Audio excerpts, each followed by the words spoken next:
نیک شخص اور مالدار جو شخص ہے اس کا قصہ۔ ایک دن میرا دل بہت بے چین ہوا، ہر کوشش کر کے دیکھ لی کہ دل بہل جائے، پریشانی کا بوجھ اترے اور بے چینی کم ہو، مگر وہ بڑھتی ہی گئی۔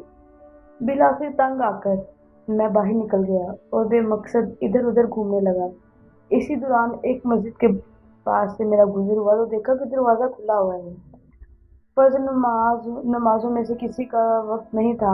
میں بے ساختہ مسجد میں داخل ہو کر وضو کر کے 2-4 رکعت نماز ادا کرتا ہوں، ممکن ہے دل کو راحت ملے، یہ میں نے سوچ لیا تھا، اور اسی اثنا میں مسجد میں داخل ہو گیا۔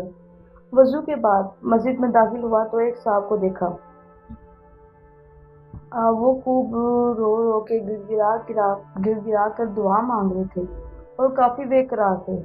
غور سے ان کی دعا سنی تو قرض اتارنے کی فریاد میں تھے۔ ان کو سلام کیا، مصافحہ ہوا، قرضے کا پوچھا، بتانے لگے کہ آج ادا کرنے کی آخری تاریخ ہے، میں اپنے مالک سے مانگ رہا ہوں۔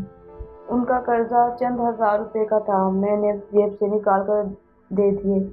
ان کی آنکھوں میں سے آنسو چھلک پڑے اور میرے دل کی بے چینی سکون میں تبدیل ہو گئی۔ میں نے اپنا وزٹنگ کارڈ نکال کر پیش کیا کہ آئندہ جب ضرورت ہو مجھے فون کر لیں، یہ میرا پتہ ہے اور یہ میرا فون نمبر۔ انہوں نے بغیر دیکھے کارڈ واپس کر دیا، فرمایا نہیں جناب، یہ نہیں، میرے پاس ان کا پتہ موجود ہے جنہوں نے آپ کو یہاں بھیجا ہے، میں کسی اور کا پتہ جیب میں رکھ کے ان کو ناراض نہیں کر سکتا۔